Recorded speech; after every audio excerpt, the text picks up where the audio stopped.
হুড়া ডোমপাড়ায় তৈরি হচ্ছে নতুন অঙ্গনওয়াড়ি কেন্দ্র। ব্লক জুড়ে 18টি আইসিডিএস কাজ সহ 2টি স্কুলে ল্যাব। পুরুলিয়া জেলার হুড়া ব্লকের বিভিন্ন এলাকায় শিশু ও মাতৃসেবার পরিকাঠামো উন্নত করতে 18টি আইসিডিএস কেন্দ্র নির্মাণের কাজ শুরু হতে চলেছে। পশ্চিমাঞ্চল উন্নয়ন পরিষদের আর্থিক বরাদ্দে এই প্রকল্পগুলির কাজ শুরু হবে বলে প্রশাসন সূত্রে জানা গেছে। এরই অংশ হিসেবে হুড়া ডোমপাড়াতেও একটি নতুন অঙ্গনওয়াড়ি কেন্দ্র নির্মাণের কাজ শুরু হয়েছে। দীর্ঘদিন ধরেই ওই এলাকায় একটি স্থায়ী কেন্দ্রের প্রয়োজন ছিল বলে স্থানীয় বাসিন্দাদের দাবি ছিল। নতুন কেন্দ্রটি তৈরি হলে এলাকার শিশু ও গর্ভবতী মায়েদের পুষ্টি ও স্বাস্থ্যসেবা পাওয়া আরও সহজ হবে বলে মনে করা হচ্ছে।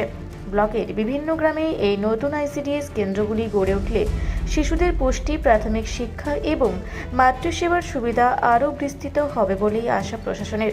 এছাড়াও শিক্ষা পরিকাঠামো উন্নয়নের লক্ষ্যে হুড়া ব্লকে 2টি বিদ্যালয়ে নতুন ল্যাব নির্মাণের উদ্যোগ নেওয়া হয়েছে। একটি ল্যাব তৈরি হবে হুড়া উচ্চ মাধ্যমিক বালিকা বিদ্যালয়ে এবং অপরটি বিশপুরিয়া হাই স্কুলে।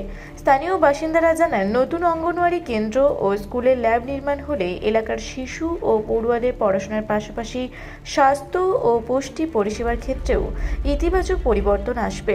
প্রশাসনের পক্ষ থেকে দ্রুত কাজ করার লক্ষ্যে উদ্যোগ নেওয়া হয়েছে বলে জানা গেছে। আমাদের সরকার, মাননীয় মুখ্যমন্ত্রী সরকার নিঃশব্দে কাজ করা পছন্দ করে। এখানে ঠিকই বলেছেন যে 18টি আইসিডিএস, যার অর্থ পশ্চিমাঞ্চল উন্নয়ন পরিষদ থেকে বরাদ্দ হয়েছে এবং তার কাজ ফিল্ডে শুরু হয়ে গেছে। আর দুখানা ল্যাব, একটা হুড়া গার্লস আর একটা হচ্ছে বিশপুরিয়া হাই স্কুল, এই দুটোর কাজও শুরু হয়ে গেছে। তো এই কাজ নয়, সারা বছর ধরে এখানে প্রচুর ধরনের স্কিম চলছে। কাজ এখানে মাননীয় মুখ্যমন্ত্রী করেন, ক্রেডিট কেউ নিতে পারে বাইরে থেকে। এখানে পশ্চিমবাংলার যাবতীয় ডেভেলপমেন্ট, তাতে সেন্ট্রাল গভর্নমেন্টের সহযোগিতা খুবই কম থাকে। এটা আমরা বারে বারে দেখেছি। 100 দিনের কাজ থেকে শুরু করে আবাস যোজনার বাড়ি থেকে শুরু করে সহযোগিতা এখানে পশ্চিমবঙ্গকে বঞ্চিত করে রাখা হয়। কিন্তু সেই বঞ্চনা শিকার কিন্তু মানুষকে হতে দেন না মাননীয় মুখ্যমন্ত্রী। কারণ উনি এটা বারে বারে প্রমাণ করেছে। কয়েকদিন আগে 20 লক্ষ বাড়ি একসাথে দিয়েছেন, পাড়ায় সমাধানে 10 লক্ষ করে টাকা প্রতিটা সংসদ ওয়াইজ দিয়েছেন, এবং এই ধরনের ফান্ড তো কন্টিনিউ দিয়ে যাচ্ছেন। আইসিডিএস বাড়িগুলো খুবই দরকার, কোনো না কোনো জায়গায় রান্না হচ্ছে। এগুলো দেওয়ার কথা আরআইডিএফ ফান্ড থেকে। আরআইডিএফ ফান্ড যেহেতু দেয়নি, আমরা মাননীয় মন্ত্রী ম্যাডামকে বলেছিলাম, এখান থেকে প্রপোজাল দিয়েছিলাম। তো মাননীয় মন্ত্রী আমাদের সন্ধ্যারানী টুডু মহাশয়া এই 18টি আইসিডিএস সেন্টার মঞ্জুর করেছে এবং খুবই ভালো লাগছে। এর আগে আমাদের 13খানা টেন্ডার অলরেডি হয়ে আছে, সেটার এখনও যেহেতু আরআইডিএফ ফান্ড বললাম, ফান্ড পাইনি। ফান্ড পেলে ওগুলোরও কাজ হবে। তাহলে আপনার টোটাল হলো 18 আর 13, 31খানা। এটা মনে হয় পুরুলিয়া জেলার কোনো ব্লকে হয়নি।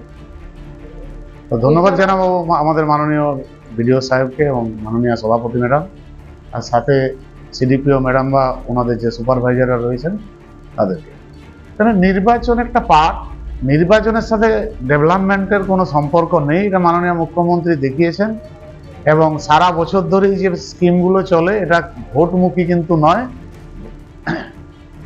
এটা আমরা অন্য অপোজিট সাইড থেকে দেখতে পাই যে ভোটের আগে এখানে কেউ বলছে আমরা এই দেব ওই দেব, আলটিমেট ভোট পেরিয়ে গেলে কিন্তু সেটা হয় না। মাননীয় মুখ্যমন্ত্রীর ক্ষেত্রে কিন্তু সেটা প্রযোজ্য নয়। সারা বছর ধরেই কিন্তু উন্নয়নমূলক কাজগুলো চলে এবং আগামী দিনেও পশ্চিমবাংলায় উন্নয়নের ধারা অব্যাহত থাকবে। হুড়া থেকে জয়শ্রীদের রিপোর্ট, রূপসী বাংলা মিডিয়া। আপনারা দেখছেন রূপসী বাংলা মিডিয়া। এখন একটা ছোট্ট বিরতি, ফিরে আসছি বিরতির পর। পুরুলিয়ায় পাত্রপাত্রী যোগাযোগের একমাত্র বিশ্বস্ত প্রতিষ্ঠান বিবাহ পরিচয়। আপনার মনের মতো জীবনসঙ্গী খুঁজতে পাশে রয়েছে বিবাহ পরিচয়। তাই আর দেরি না করে আজই যোগাযোগ করুন বিবাহ পরিচয়। Municipality commercial complex, 2nd floor, Chaibasa road, opposite PWD office, Purulia. Mobile নম্বর 9232440272। ফিরে এলাম বিরতির পর। আপনারা দেখছেন রূপসী বাংলা মিডিয়া।